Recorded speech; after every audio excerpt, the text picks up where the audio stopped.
എല്ലാവർക്കും അമ്മൂസ് ട്രാവലോഗിലേക്ക് ഒരിക്കൽ കൂടി സ്വാഗതം.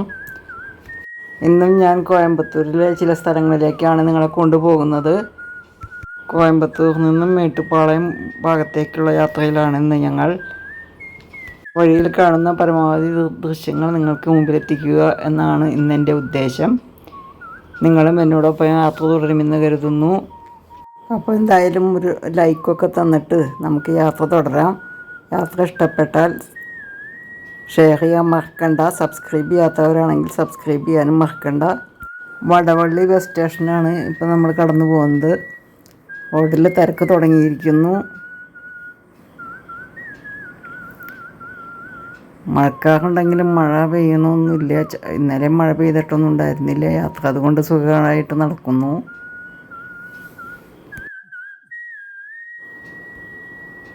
നല്ല മനോഹരമായ ദൃശ്യങ്ങളല്ലേ. റോഡൊക്കെ നല്ല വൃത്തിയുള്ള റോഡാണ്. നല്ല വീതിയുള്ള നല്ല റോഡാണ്. കുണ്ടും കുഴിയൊന്നും കാണാനില്ല. പിന്നെ പോണ വഴിക്ക് രണ്ട് സൈഡിലും അമ്പലങ്ങൾ ഇങ്ങനെ ഇടയ്ക്കിടയ്ക്ക് കണ്ടുകൊണ്ടിരിക്കുന്നുണ്ട്.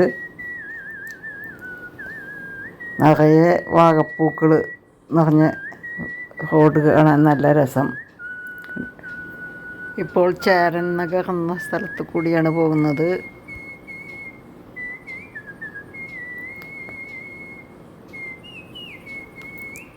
ഇപ്പോൾ വലിയൊരു പാലത്തിൽ കൂടിയാണ് യാത്ര പോകുന്നത്. നല്ല നീളമുള്ള പാലമാണ്. ഇങ്ങനെയുള്ള മേൽപ്പാലങ്ങൾ ഉള്ളതുകൊണ്ട് ഗതാഗതക്കുരുക്കുകൾ കുറവാണ്.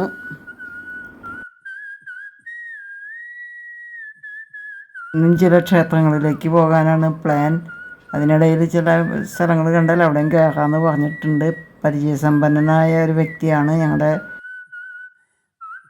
ഇന്ന് പോകുന്ന സ്ഥലങ്ങളെ പറ്റിയെല്ലാം ഡ്രൈവർ ഞങ്ങൾക്ക് പറഞ്ഞു തന്നുകൊണ്ടിരിക്കുന്നുണ്ട്. ഇപ്പോൾ ഞങ്ങൾ പോകുന്നത് വടമധുരൈ എന്ന സ്ഥലത്ത് കൂടിയാണ്. വണ്ടിയിൽ പിന്നെ ഏട്ടനുള്ളതുകൊണ്ട് സ്ഥലങ്ങളുടെ പേരൊക്കെ ഒരുവിധം അറിയാം. ആദ്യം പോകുന്നത് അപ്പോൾ ഞങ്ങൾ ആദ്യം കൊണ്ടുപോകുന്നത് കാരമടയിലെ രംഗനാഥസ്വാമി ക്ഷേത്രത്തിലേക്കാണെന്നാണ് ഡ്രൈവർ പറയുന്നത്. കോയമ്പത്തൂർ ജില്ലയിലെ ഒരു ടൗൺ പഞ്ചായത്താണ് ഈ കാരമട എന്ന് പറയുന്ന സ്ഥലം. അവിടെയാണ് ഈ ക്ഷേത്രം സ്ഥിതി ചെയ്യുന്നത്. അവിടേക്കെത്താൻ ഇനിയും 10-20 കിലോമീറ്റർ ഉണ്ട്. അതിനിടയിൽ നല്ല നല്ല ഭംഗിയുള്ള സ്ഥലങ്ങൾ കാണുന്നുണ്ട് കേട്ടോ. ജനവാസം അധികമൊന്നും ഇല്ലാത്ത സ്ഥലങ്ങളാണെന്ന് തോന്നുന്നു.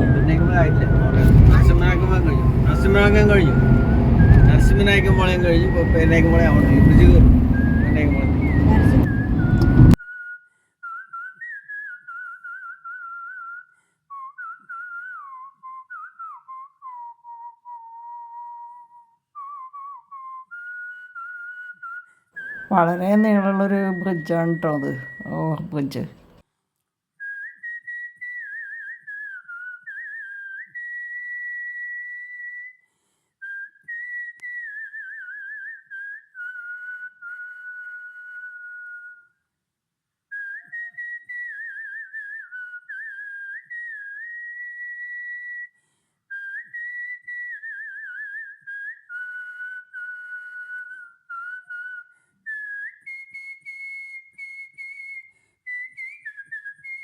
വീരപാണ്ടി പിരിവ് എന്ന സ്ഥലത്ത് കൂടെയാണ് ഇപ്പോൾ പോകുന്നത്.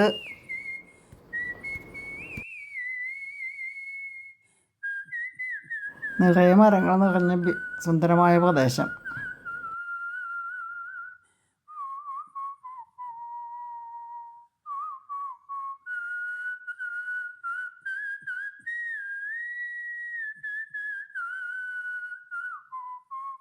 തമ്പ് എഡ്യൂക്കേഷണൽ ഇൻസ്റ്റിറ്റ്യൂട്ട് എന്ന് പറഞ്ഞൊരു കോമ്പൗണ്ട് കണ്ടു. നിറയെ തെങ്ങൊക്കെ നിറഞ്ഞിട്ടൊരു കോമ്പൗണ്ട്.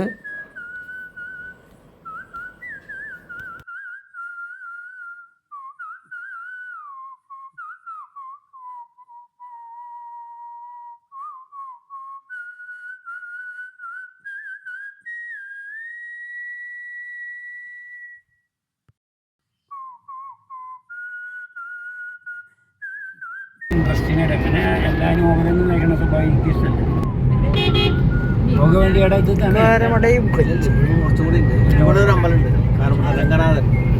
അതന്നെ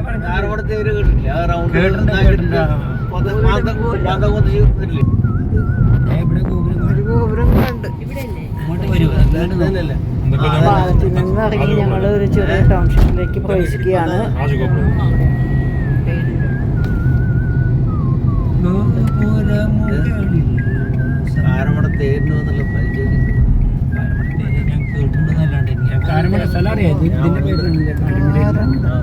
ഇവിടെ തൊഴുതിട്ട് പോകുമ്പോ ആ ഗോപുരം മുകളിൽ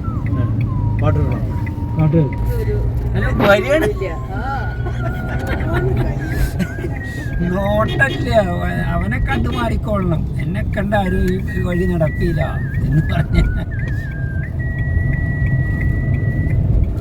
ആ നേരിൽ കാണുന്നത് അമ്പലത്തിന്റെ അത് ഇതാണ്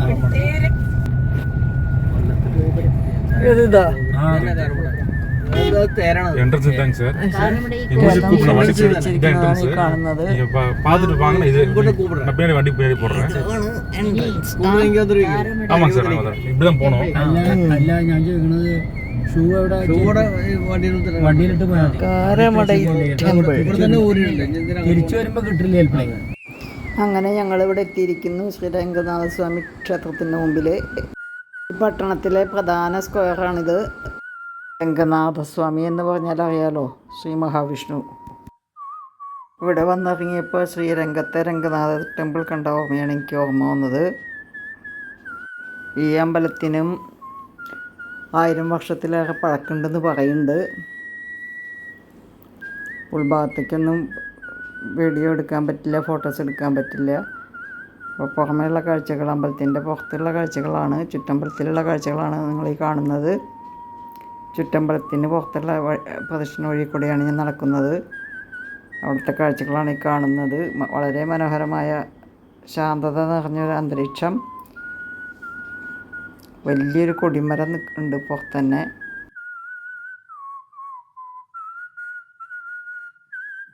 അകത്തേക്ക് കയറുന്ന വാതിലാണ് കാണുന്നത്. ഗോപുരം നല്ല കൊത്തുപണികൾ നിറഞ്ഞ വാതിൽ, 2 കൂറ്റൻ വാതിലുകൾ.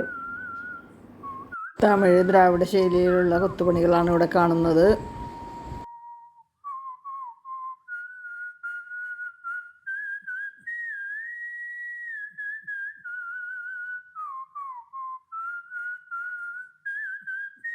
ദേവീദേവന്മാരുടെയും മഹർഷിമാരുടെയും എന്തെല്ലാമോ കണ്ട് ആരോടും ചോദിക്കാൻ എനിക്കറിയുന്നില്ല കേട്ടോ. ഇതാണ് അമ്പലത്തിൻ്റെ ഉൾഭാഗം. നമുക്ക് അവിടെ നിന്നും ഫോട്ടോ, ഇനിയുള്ള ഭാഗത്തൊന്നും ഫോട്ടോ എടുക്കാൻ പറ്റില്ല.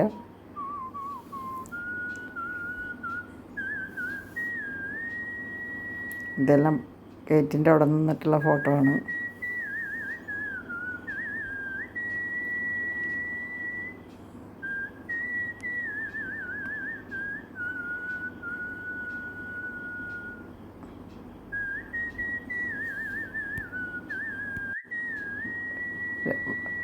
ഗോപുരത്തിൻ്റെ 2 ഭാഗത്തായിട്ടും 2 ആനകളുടെ പ്രതിമയുണ്ട്. ലിംഗരൂപത്തിലാണ് ഇവിടെ വിഷ്ണുവിനെ പ്രതിഷ്ഠിച്ചിരിക്കുന്നത്. ചോള രാജാക്കന്മാരാണ് ഈ ടെമ്പിൾ നിർമ്മിച്ചതെന്നാണ് ഐതിഹ്യം. 10-11 നൂറ്റാണ്ടിലാണ് ഇതിൻ്റെ പണി കഴിഞ്ഞിരിക്കുന്നത്. പിന്നീട് തിരുമല നായ്ക്കർ ഇത് എക്സ്പാൻഡ് ചെയ്തു, അതായത് ഇത് വലുതാക്കി ക്ഷേത്രം പുതുക്കി പണിതു എന്നാണ് പറയപ്പെടുന്നത്. പ്രധാന ക്ഷേത്രത്തിന് പുറത്തായി വേറെ ചില ചെറിയ ചെറിയ ക്ഷേത്രങ്ങളുണ്ട്.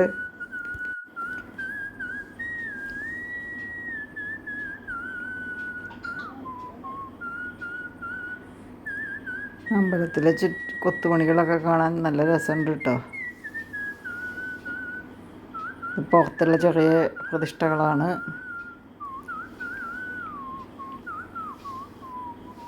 അങ്ങനെ ഞങ്ങൾ പുറത്തേക്ക് ഇറങ്ങുകയാണ്. അമ്പലത്തിൻ്റെ ഫ്രണ്ടിൽ തന്നെ നിറച്ചും വിൽപ്പനക്കാരുണ്ട്. അതായത് മുറുക്ക് പോലത്തെ സാധനങ്ങൾ വിൽക്കാൻ വെച്ചാണ്. കുറേ സ്ത്രീകളുണ്ട്, പിന്നെ വള അങ്ങനെ സാധനങ്ങളൊക്കെ വെച്ചിട്ടുള്ള ധാരാളം ആൾക്കാരുണ്ട്. അപ്പോൾ ഞങ്ങൾ അമ്പലത്തിൽ നിന്നും പുറത്തിറങ്ങുകയാണ്. ഇനി ഇവിടെ എപ്പോഴും എന്തൊക്കെയോ റിനോവേഷൻ വർക്ക് നടക്കുന്നുണ്ട് കേട്ടോ.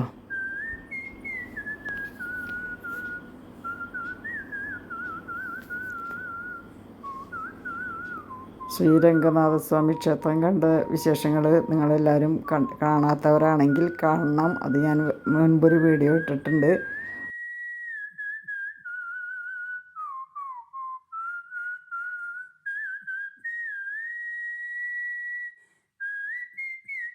ശ്രീരംഗത്തെ രംഗനാഥ ക്ഷേത്രം വളരെ അധികം ചരിത്രങ്ങൾ ഉറങ്ങുന്ന ഒരു സ്ഥലമാണ്. അതെല്ലാവരും കാണാൻ മറക്കണ്ട. അപ്പോൾ ഇതുപോലെയുള്ള കാഴ്ചകളുമായി നിങ്ങൾക്ക് മുമ്പിൽ എത്തുന്നവരേക്കും നമസ്കാരം. സസ്നേഹം, നിങ്ങളുടെ PM കോങ്ങാട്ടിൽ അമ്മു.